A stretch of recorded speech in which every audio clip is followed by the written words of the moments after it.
Welcome to the Explainer. So today we are getting into something super practical. We're drawing insights directly from Rose and Caleb over at English with Rosmi to help you master 3 tiny but absolutely crucial everyday English expressions. All right, let's just dive right in. Picture this. Someone tells you, "I don't like horror movies," and you, wanting to enthusiastically agree, instantly reply with, "Me too." Uh-oh, you've just stepped right into the agreement trap. By using "me too" after a negative statement, you accidentally said the exact opposite of what you actually meant. You literally just told them, "Well, I do like them." Today, we're going to completely fix that. Here's our roadmap for today. We'll cover positive agreement with "me too," negative agreement using "me neither," and complete sentences with either. Then, we'll fix some common mistakes, look at real-life scenarios, and finish up with a speaking challenge just for you. All right, part 1. Positive agreement, me too. So, me too. It's a really quick, incredibly natural way to say, hey, I am the same or I feel the same when you're agreeing with a positive statement. Think of it as the ultimate shortcut for native English speakers. It beautifully saves you from dragging out full, clunky sentences like, I also love chocolate. Let's actually see this shortcut in action with some examples straight from our source. If your friend says, I love chocolate, your response is simply, me too. I'm really tired today. Me too. I need a vacation. Me too. See how that works? It keeps positive conversations fast, friendly, and effortlessly connected. It's basically conversational glue. Moving right along to part 2, negative agreement, me neither. Now, what if the statement is negative? Well, enter the perfect pocket phrase for this exact situation, me neither. You use this to agree with a negative statement without having to repeat the whole negative sentence. And here's the cool part. It works across all sorts of negative words. Not just don't, but it works perfectly with not, can't, haven't, or won't. Let's put these side by side so you can really lock in this visual pattern. On the left, we have the positive, I'm hungry. The agreement is me too. But look over at the right side. The absolute second a negative word pops up, like I'm not hungry, your agreement has to shift to me neither. Positive equals me too, negative equals me neither. It's a beautifully simple rule once you see it laid out like this. Okay, part 3, complete sentences with either. You actually have options here. Say someone tells you, I don't like tea. You can give the short response on the left, me neither.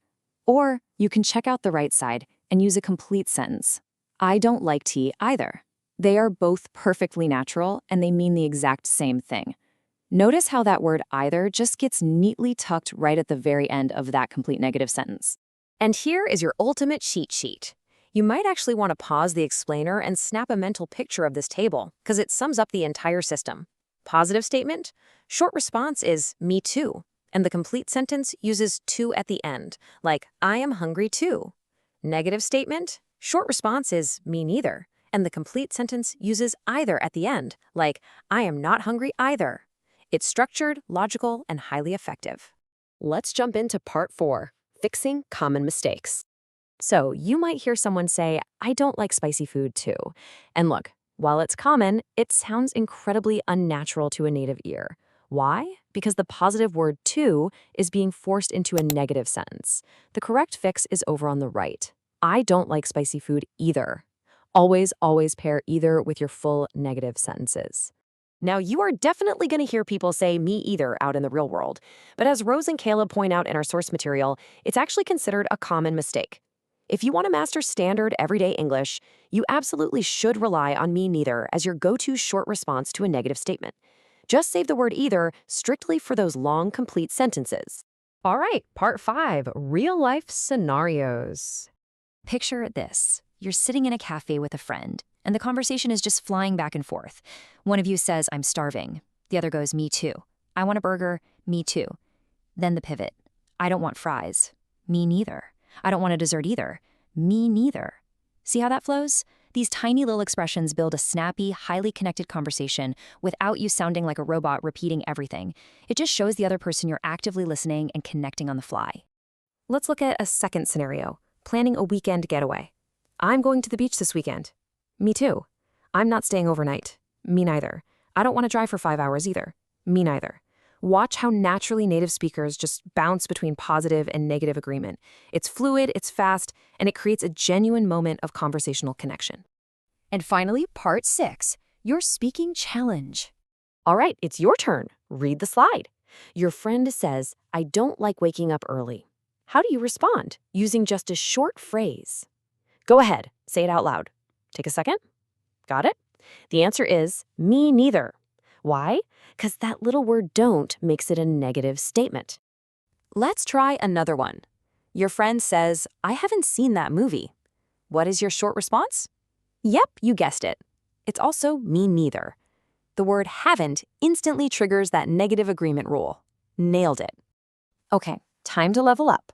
How do you complete this sentence? I can't drive. You want to agree with this negative statement, but this time use a full sentence. Think back to that cheat sheet table. Say it out loud. The right answer is, I can't drive either. You just tuck that either right at the very end to seal the deal. And that brings us to the end of this explainer. Look, to really make this stick, I invite you to practice right now in the comments. Drop 2 sentences, "I love" and fill in the blank, and "I don't like" and fill in the blank. Then go read some other people's comments and reply to them with "me too" or "me neither" to create those connections. But before we go, I want you to think about this. If tiny words like "to" and "either" can literally flip the entire meaning of a sentence, what other invisible English words might be secretly rewiring your daily conversations without you even realizing it? Something to chew on. Until next time, stay curious.